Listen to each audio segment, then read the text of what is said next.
Ya, kali ini kita mau bahas tentang saham Ramayana atau yang dikenal dengan RALS, RALS ya. Nah, jadi RALS atau Ramayana Lestari Sentosa ini adalah saham yang bergerak di bidang perdagangan retail ya. Kalau kita lihat banyak sekali mungkin di kota-kota besar atau di kota-kota di daerah Anda yang memiliki departemen store seperti Ramayana ini. Nah, kalau kita lihat chartnya ya, kita lihat buka Google, kemudian kita lihat chart secara uh, tahunan gitu atau secara harian ya, kita lihat coba harian dulu. Ini sepertinya tidak ada banyak pergerakan.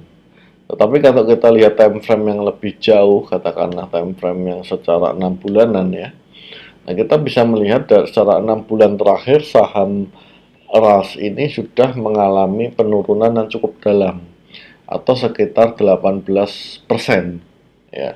Nah, kalau kita lihat dari year to date atau dari Januari sampai dengan sekarang, maka saham RAS itu kita lihat masih turun 13%, tapi kalau dilihat secara grafik dia pernah naik ya dari angka 680 pernah naik di 760-an atau 775 paling tingginya ya.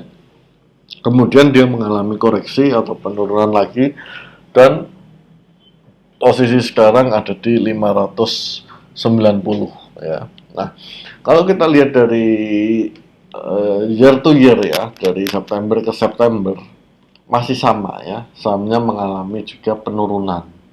Meskipun kita lihat dia pernah mengalami mencoba naik ya di sekitar bulan April, Maret, Mei ya.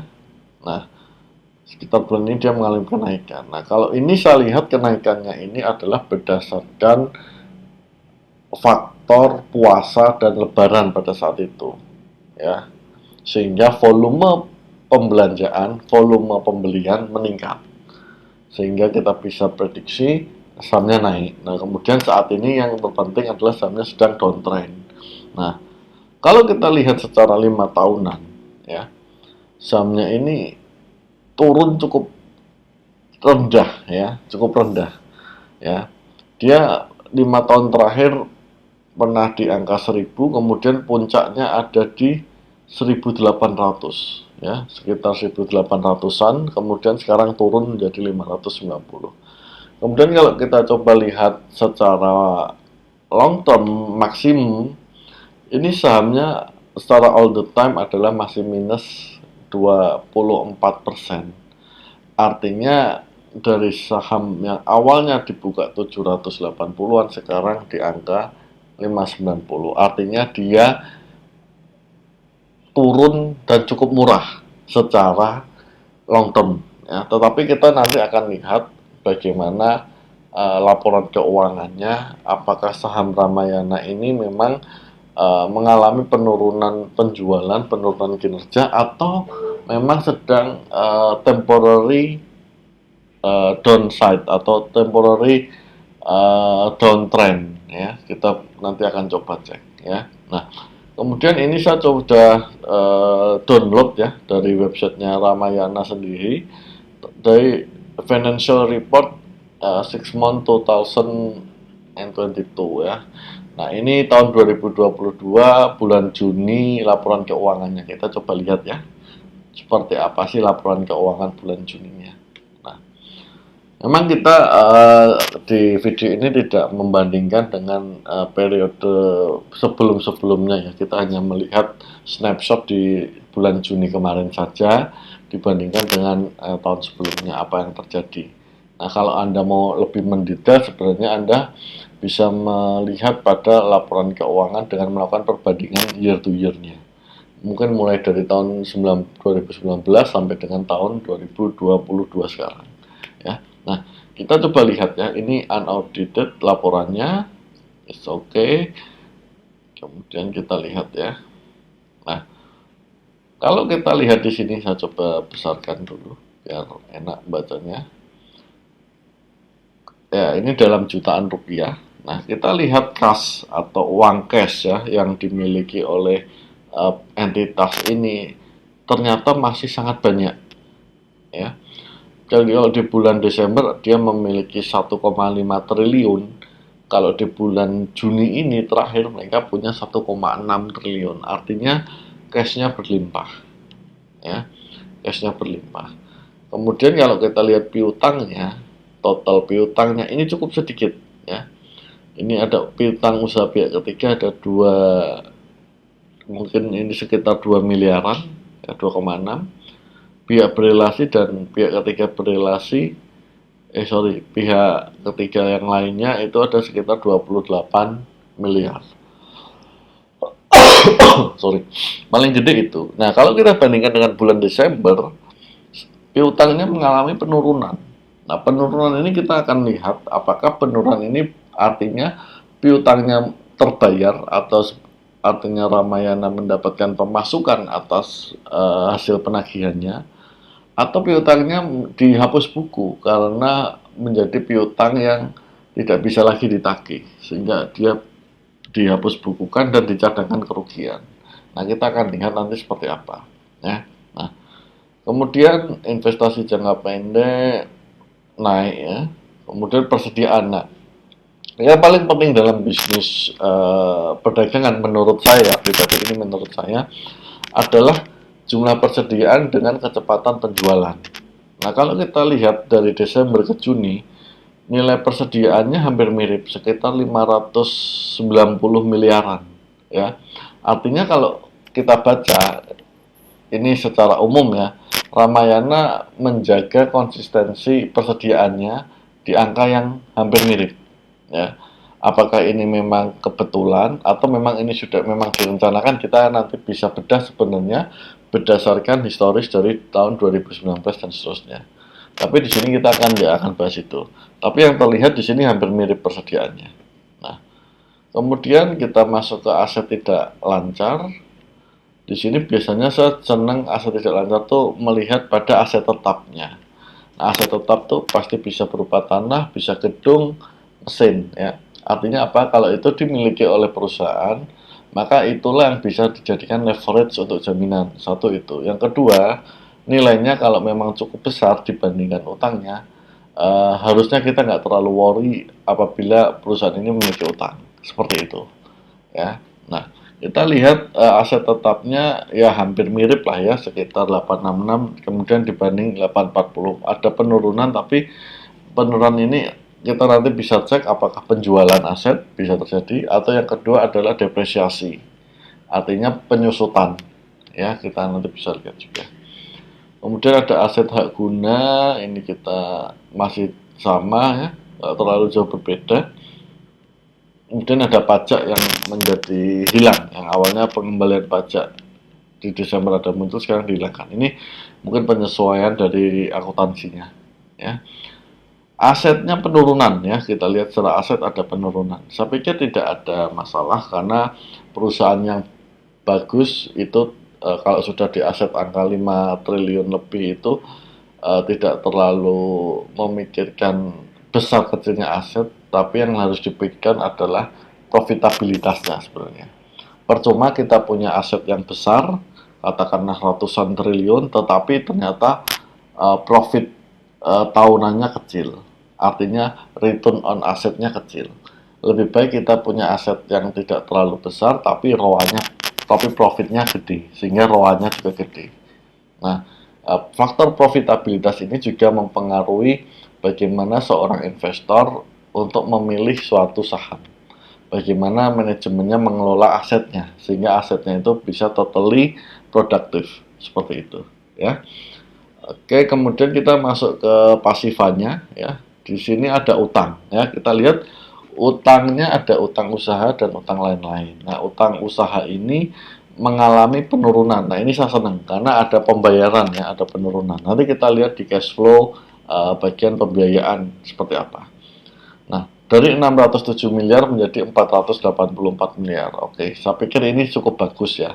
Kemudian kalau utang ini dibandingkan dengan cash masih sangat jauh. Artinya jika sewaktu-waktu ada masalah Ramayana mau tutup utang itu dengan cash dia bisa. Tapi kan itu perlu nanti hitung-hitungan lebih lanjut. Tapi secara umum seperti itu. Kita lihat juga utang yang lain tidak terlalu besar. Kemudian utang pajak naik ya. Ini mungkin nanti perhitungan pajak. Beban accrual oke. Sewa juga naik. Ya, mungkin ada pembaruan dan sebagainya. Kita nanti bisa cek. Nah, kemudian untuk utang jangka panjang atau liability jangka panjang, kita lihat utang bank tidak ada. Ya, yang ada adalah imbalan kerja karyawan. Ini aktuaris ya, ini normal.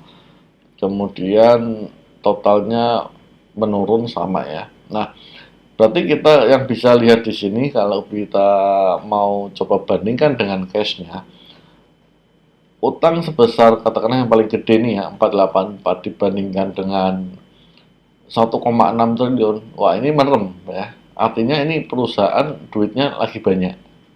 Ya. Nah, kemudian kalau ekuitas kita nggak usah terlalu perhitungkan karena biasanya mirip ya. Kemudian kita masuk kepada laporan laba rugi. Nah, kalau kita lihat year to year ya, dari 2021 kemudian ke 2022 di bulan Juni, secara penjualan ini meningkat ya dari 1,3 triliun ke 1,4. Dan ini adalah penjualan barang beli putus, artinya pihak Ramayana langsung dapat duit. Ya, nah ini bagus banget ini bisnis seperti ini. Kenapa? Karena dia tidak meninggalkan piutang yang cukup mengganggu cash flow, sehingga dia dapat beli putusnya bisa bagus, langsung dapat cash gitu kan. Nah, komisi penjualan konsinyasi juga naik. Nah, ini saya nggak tahu apakah naik ini karena memang pandemi yang sudah menurun ya. Meskipun di Ramayana juga sudah ada sistem online ya, tetapi kenaikan ini menurut saya sangat bagus ya. Artinya kinerjanya membaik. Kemudian kalau kita lihat HPP-nya 900 oke, kemudian laba brutonya mengalami kenaikan. Lumayan ya. Sekitar 150 miliar ya mengalami kenaikan. Kemudian beban usaha, total laba usaha 300 miliaran dan seterusnya. Laba bersih tahun berjalan 286 miliar, meningkat dibandingkan tahun yang lalu ya. Mudah-mudahan ini adalah bukti bahwa satu, selain kinerja dari perusahaan ini semakin membaik, yang kedua daya beli masyarakat sudah semakin meningkat. Nah, kita akan lihat nanti di bulan September laporan keuangan dan di bulan Desember apakah dampak dari kenaikan harga BBM, kemudian inflasi, kenaikan tingkat suku bunga itu akan berpengaruh pada penjualan sektor-sektor retail seperti Ramayana ini. Kita akan lihat. Nah, biasanya memang berdampak, tetapi apakah dampaknya cukup signifikan atau tidak, tentu kita perlu melihatnya nanti di laporan keuangan September atau di laporan keuangan Desember ya. Nah, jadi kalau kita lihat di sini secara total labanya masih oke. Menurut saya kinerjanya membaik. Nah, kita lihat secara cash flow ya. Cash flow ini ada 3 ya, cash flow operation, cash flow investasi, dan cash flow pembiayaan. Nah, di sini biasanya saya senang melihat dari cash flow operation. Jadi kalau cash flow operationnya positif, artinya bisnisnya jalan, running dengan baik. Artinya core bisnisnya berjalan dengan oke, seperti itu. Penerimaan dari penjualan 3 triliun, meningkat dibandingkan dengan tahun sebelumnya. Kemudian pembayaran cash oke, gaji karyawan oke, pengembalian pajak dan seterusnya. Kasnya naik, dapat 400 miliaran ya dibandingkan bulan sebelumnya. Kemudian kalau terkait investment, ini ada pencairan deposito, kemudian penempatan investasi jangka pendek, sama dia beli aset ya. Ini beberapa. Nah, ini ada penjualan aset tetap. Nah, ini lumayan lah menurut saya, masih oke lah ya, masih tolerable kan, nilainya tidak terlalu signifikan juga. Terus kemudian dari pendanaan, bayar sewa, bayar dividen, sama saham treasury, buyback sepertinya ini ya, perolehan saham treasury. Nah, Ini kalau kita lihat dari dividennya ya, kalau kita coba lihat dari dividennya sebentar. Ini sepertinya Ramayana pada tahun 2021 kan DPR-nya adalah 110%. Artinya sebagian dari uang cash dari Ramayana itu dipakai untuk membayar dividen selain dari laba ya. Nah, itu sebabnya kenapa di sini muncul pembayaran dividen kas. Seperti itu ya. Nah, kemudian total ini kasnya. Nah, kalau dilihat dari arus kas, ini saya sangat senang karena kinerjanya membaik ya dan positif yang penting gitu ya seperti itu. Nah, kemudian kita tadi mau lihat bagaimana dengan utang-utangnya, apakah utangnya itu adalah utang piutang berkurangnya itu karena pembayaran atau menjadi piutang yang buruk. Jadi dihapus buku. Nah, kita akan lihat ya sebentar. Piutang.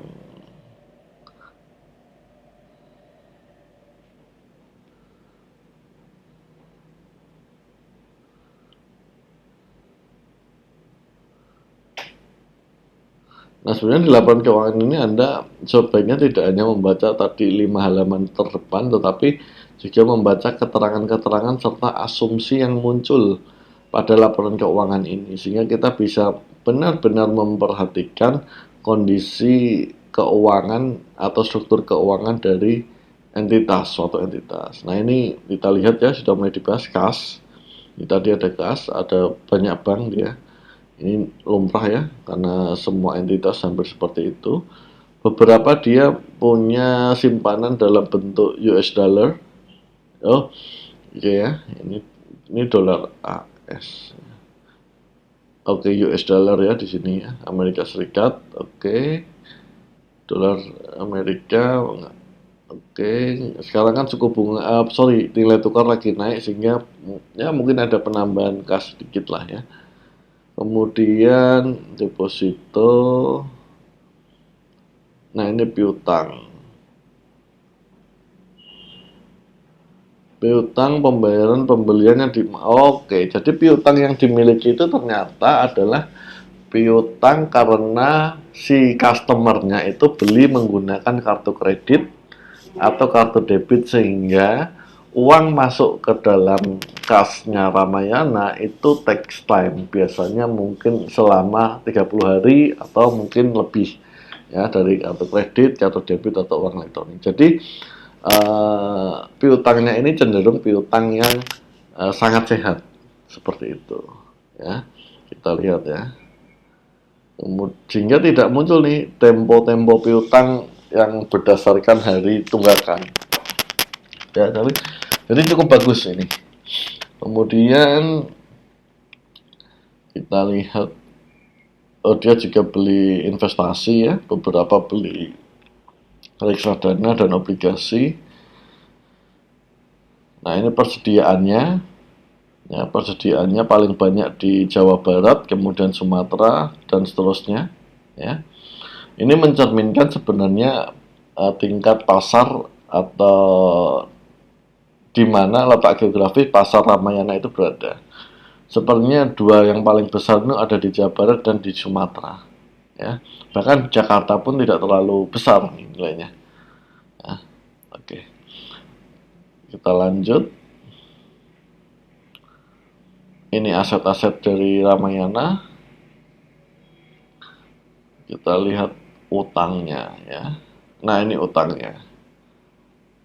Utangnya isinya adalah liabilitas kepada pemasok, jangka waktu pembayaran 1-3 bulan. Oke. Oh, hanya diterangkan itu saja ya. Ya, jadi sepertinya utangnya masih oke lah ya. Kalau tadi kita bandingkan dengan cash yang dimiliki sangat jauh ya.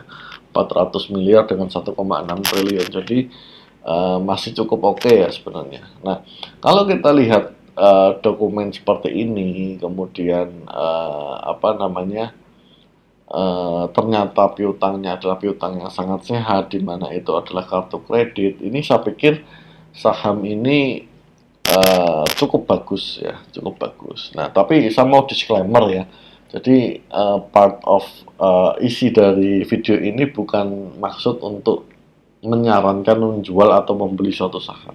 Ya kita hanya mengulasnya ya.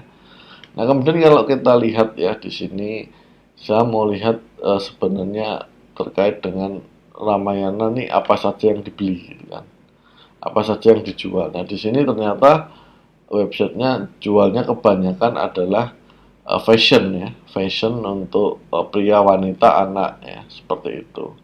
Kemudian juga ada supermarketnya ternyata.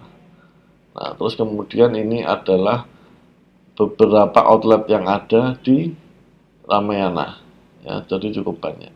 Nah, saya pikir itu mengenai pembahasan sekilas tentang Ramayana. Nah, saham ini mengalami downtrend yang cukup tinggi ya, atau artinya masih berada di angka 590, tetapi kalau tadi kita lihat kinerjanya di bulan Juni sebenarnya kinerjanya masih oke ya, mungkin membaik dibandingkan dengan era Covid ya. Mudah-mudahan dengan membaiknya eh, daya beli masyarakat ini, saham-saham seperti Ramayana atau dan sejenisnya lah ya, semua saham itu mengalami juga peningkatan kinerja sehingga ekonomi Indonesia bisa menjadi lebih baik.